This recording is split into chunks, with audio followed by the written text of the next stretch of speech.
Life is sometimes, live, and sometimes versus dead. But we have fun doing this. Today we're going to talk about wildlife rescue for squirrels,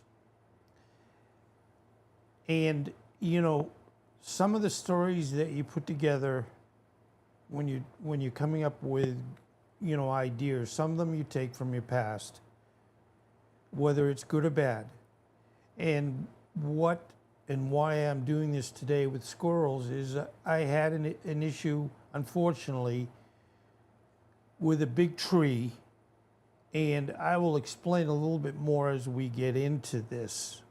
But today, we're going to talk about saving lost, hurt squirrels and providing rehab. All of this, and again, when I get into what happened 6 years ago, you never would think there was people that would be here to actually where you could take a hurt squirrel, and it's not that you think other animals, but where I used to live over on the east side of Florida, in Davie, we had a location called Flamingo Gardens. It was great. It was a natural reservation for all different types of animals. And in fact, I didn't even think about when I'm going to explain what happened to a nest of squirrels with a tree. I never even thought of Flamingo Gardens. So I think, if you're an animal lover, look in your area. As I said, we came from Davie, and now we're on Naples, which is just straight across the Florida Peninsula. It's on the west side. And, the first thing you do is you look into the rescue, either facilities or folks that would basically, if you have an issue, hurt animal, hurt squirrel, you have choices to help and save them.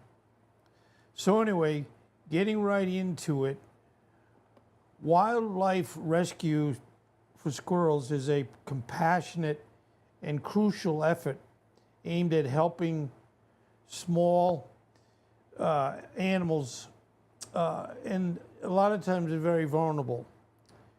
So, and when they face injury or illness or displacement, they need help. So anyway, here are some of the key points, how to take care of baby animals. And when I was a child, I'm still a child, but I'm kind of in a grown person's body.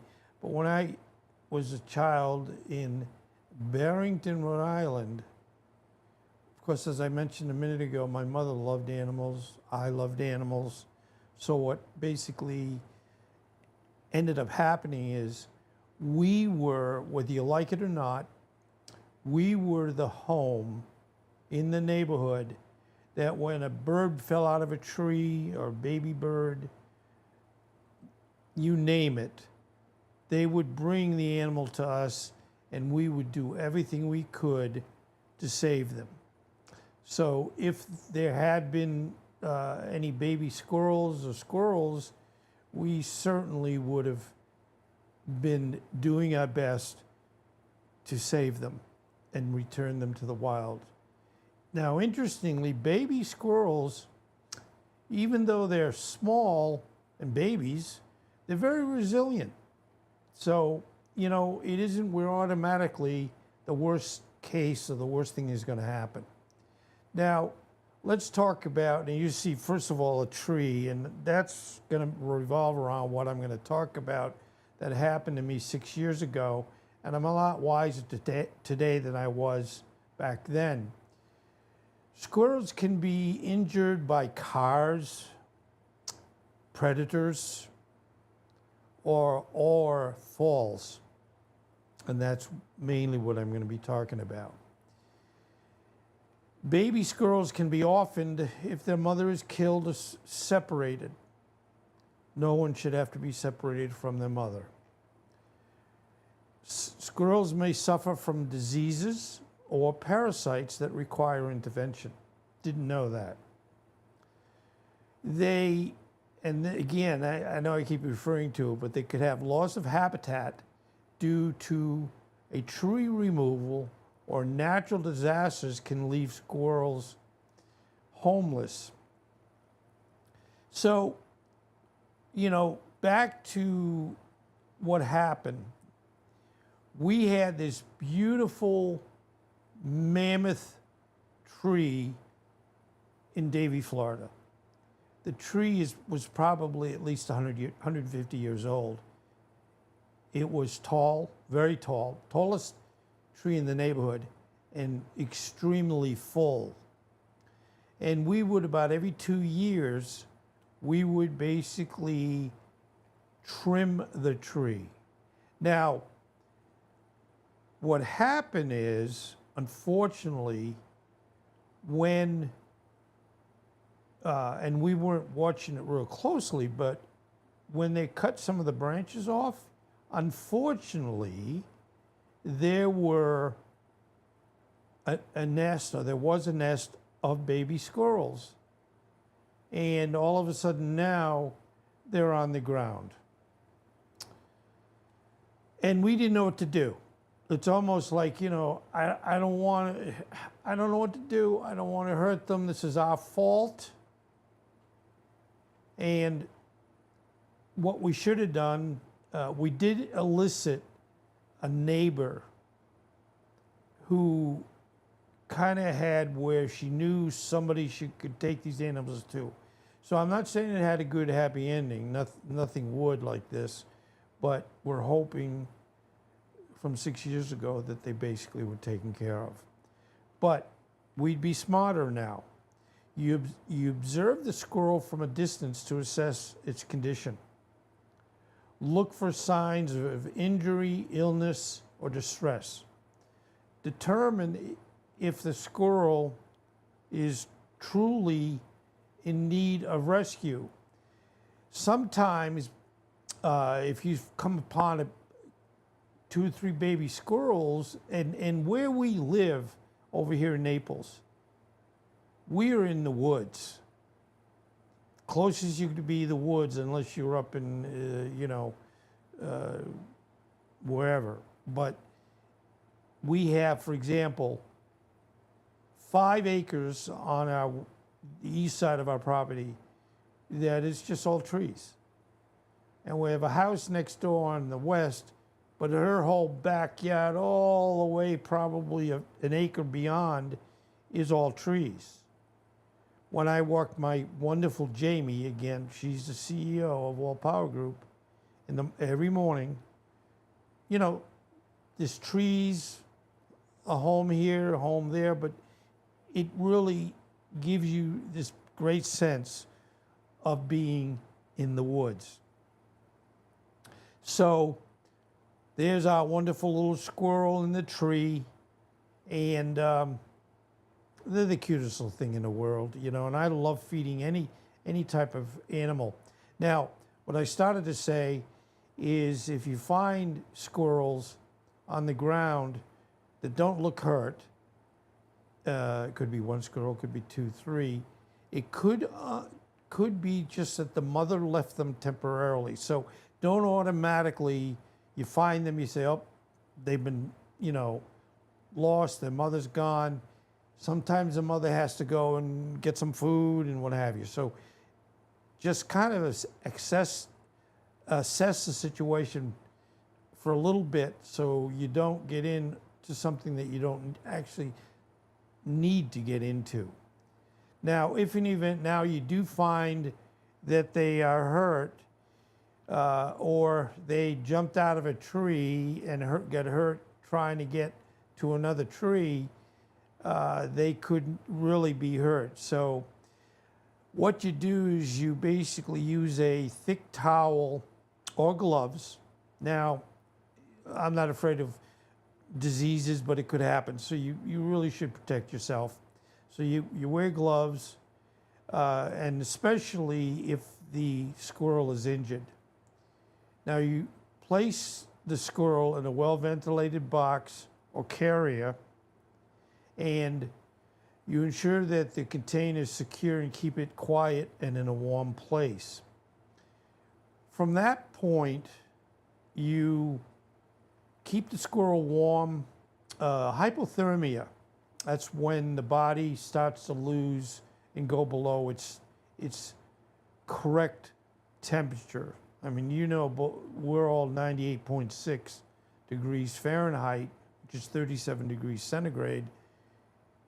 You know, if you get hypothermic, you will drop below your correct body temperature, and believe it or not, it doesn't take much to mess you up.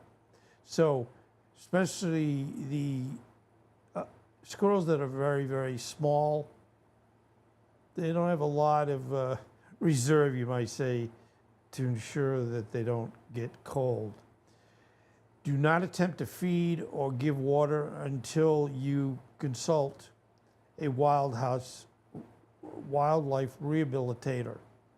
So now you're looking at a rehab center, and again, I'm ashamed that 6 years ago I didn't really know what to do. But what happens is, in this particular case, we decided to, and we had to do this, as I mentioned, every 2 years, to trim the tree back, thin it out a little bit, because unfortunately we have hurricanes. And although the tree had lived there so many years, I'm going to say 150 years, that you know, the way storms have gotten worse, it isn't where you'd say, well, the storm never took this tree down, so it's not going to take it down. And that, you know, 28 years ago, it was much smaller. So you can see that you really have to be careful. So, you know, you take the animal to the rehab center, and what they do, and I never knew that this was even possible, but you can find a licensed rehabilitator in your area. They have the expertise and resources to care for the squirrel properly. Now, God bless them. I call this a squirrel whisperer. Animals have a very keen sense. I know they have protective skills, but they're not dumb. And they know they're not in a good situation. And here is someone that's here to help. As an aside, I don't mean to go on too many tangents, but I see it all the time on YouTube where, let's say a person saved a lion cub, you know, maybe a month old. The mother got hurt, and now you've got a lion cub. They're cute, they're just like big cats, let's say. And what happens is you take them in, which is wonderful. I still would never say don't take them in. But A, they get really big. And I wouldn't say they get big and dangerous. I'd just say they get big.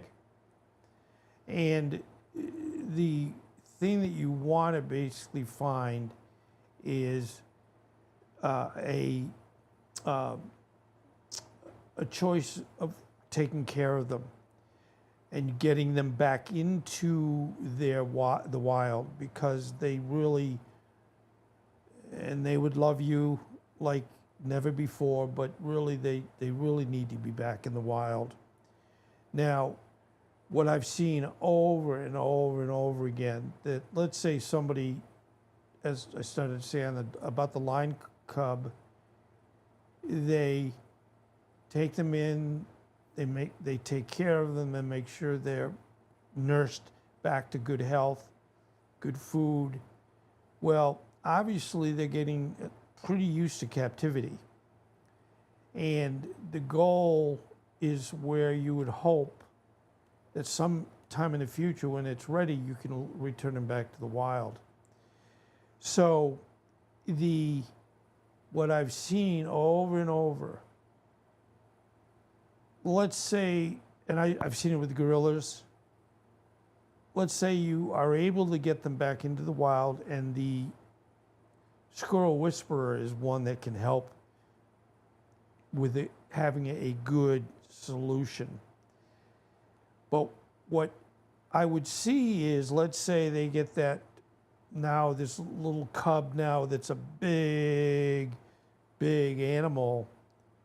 They're saying, well, you know, very fortunately, I was able to get them back into where they lived, and that they're acting normal. Yeah, I've seen where, let's say, it could be 10 years. It doesn't make any difference the amount of time. But what will happen is they might find this animal, or if they took it to a wildlife sanctuary, which is not totally as good as being in the wild, but it certainly is a wild environment, that they would feel that they weren't in a cage or being hurt in any way. That person that has gone back to where they were, and let's say again, as I said, it's been a long time, and yes, the animal is full size, and when they, of course, they give them a name, they see the animal, they say the name, and the animal knows who they are, and they jump on them. You know, you might say, oh, wow, I'm not big enough to be jumped, you know, by a full-size lion, but they hug the person saying, yes, I love you. You saved me 10 years ago, and I've missed you. So, I mean, I see it all the time. And you go, wow. It happens with elephants.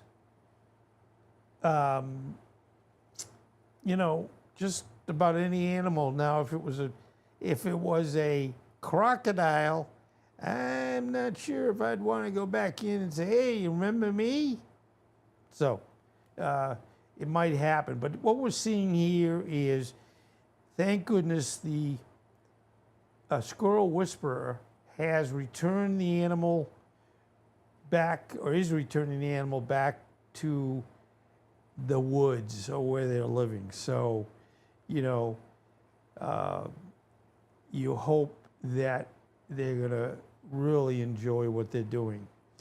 Now, talking again a little bit about the rehabilitators, they will provide medical treatment, proper diet, and rehabilitation for the squirrel. And they know squirrels. And again, thank God they're here. Thank God they spend the time to be available when there is a need like this.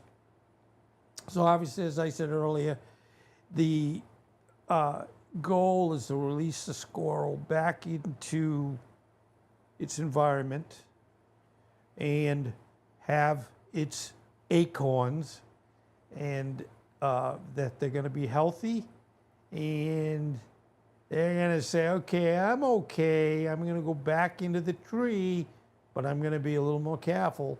Or I'm not near Jim Whitehead where he's going to cut my tree down. And I'm not making a joke of this at all, but you know, when the tree was trimmed, we found, unfortunately, one of the branches we cut off, or the tree trimmers cut off, had some baby squirrels. And I didn't know what to do. And luckily, a neighbor in the back where we lived said, I know of someone that I can take the squirrels to. So I didn't really find out what happened after that, but I'm praying and hoping that everything was okay. So it's very rewarding and requires patience and the help of professionals. Now, I hope you learn something from these. I mean, admittedly, especially with live, you know, all my life, when you watch a live show, sometimes it gets messed up and you kind of, sometimes it's humorous. So anyway, this is just what I love doing, and I love you helping me do what I love so much. I want to thank you very, very much for being here. And this is Jim Whitehead, All Power Group. And I really appreciate your support, help, and friendship. And thank you, thank you, thank you. And hopefully I'll see you again. You know, when you get old, I'm 74. And be honest with you, here we go, a little aside before I finish. When I started my YouTube channel in 2007, but I was full-time, I was in my 30s. Boy, by the way, time goes so quickly, so don't think if you're in your 30s that, you're never gonna get old like Jim is. Well, it seemed like it was yesterday. But the point being is, I didn't have time to do my YouTube. I was a generator company, still am actually, and I'm doing EcoFlow. I call them power generators that have batteries, and they can also now be backup solutions, which is great. And that's kind of what my other job is right now. But what happens is they get into ensuring that animals are taken care of. And, you know, what I started to say, and again, when you get older, you got to be careful that you don't lose your train of thought, especially when you're on live.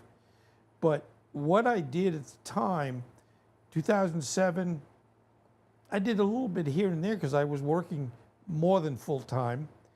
And I did that for 20 plus years. With 74, somebody said, "Oh, you're retiring." I said, "Absolutely not retiring." I think when you retire and you're sitting around not doing a lot, it just isn't good. And I even say to people that say, "Yep, I'm retiring." I said, "What are you going to do?" You go, "Nothing. I'm not going to do anything. I've worked 55 years. Hey, time to retire." I say, well, it isn't good unless you can keep yourself busy.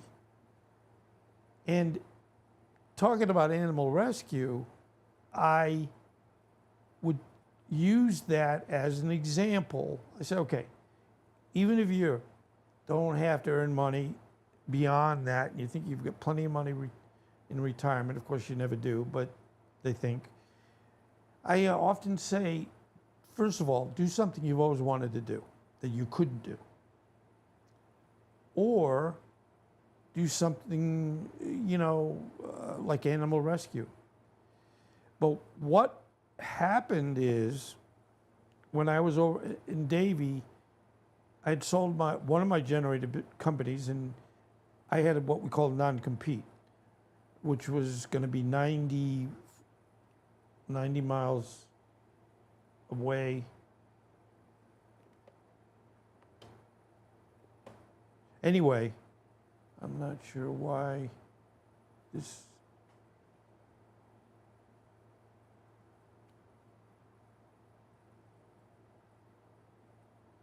Anyway, I'm not sure what's going on here.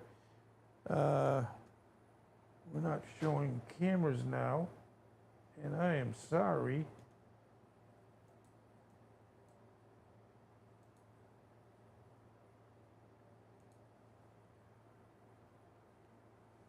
Oh, please excuse. All right, I am so sorry.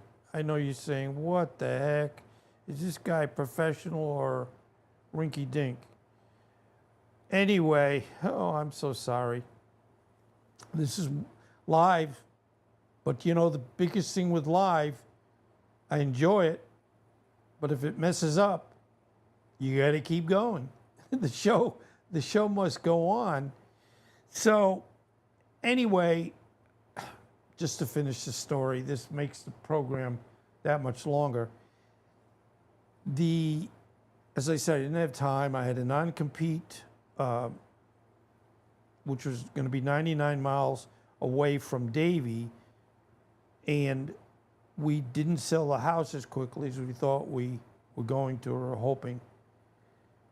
So I couldn't work in my chosen profession or what I was skilled at. So what I did is said, you know, I always said I was going to go back to my YouTube. And I had said it many, many times when I'd be working with people that said, what do you do? I do this, I do this. Eventually, when I have to kind of, how would you say, stop working outside and because of my age, I said, you know, I have the time to go back to full-time YouTube. So I have 888 subscribers, and I'm pushing. You got to get up to 1,000 before you kind of start maybe making a little money. But I think, you know, you get into, you don't do this for the money. So, but I love it. It's always things I love doing, and I would do a little here and there. But because of, you know, you got to pay the bills, you have to keep going. So, again, I'm going to end this again, and I'm sorry that the technical point kind of threw me off a little bit. Be well, stay well, and thank you very much for supporting me and All Power Group. So, thank you again. See you again, I hope. Don't get discouraged with me or mad at me. Thank you.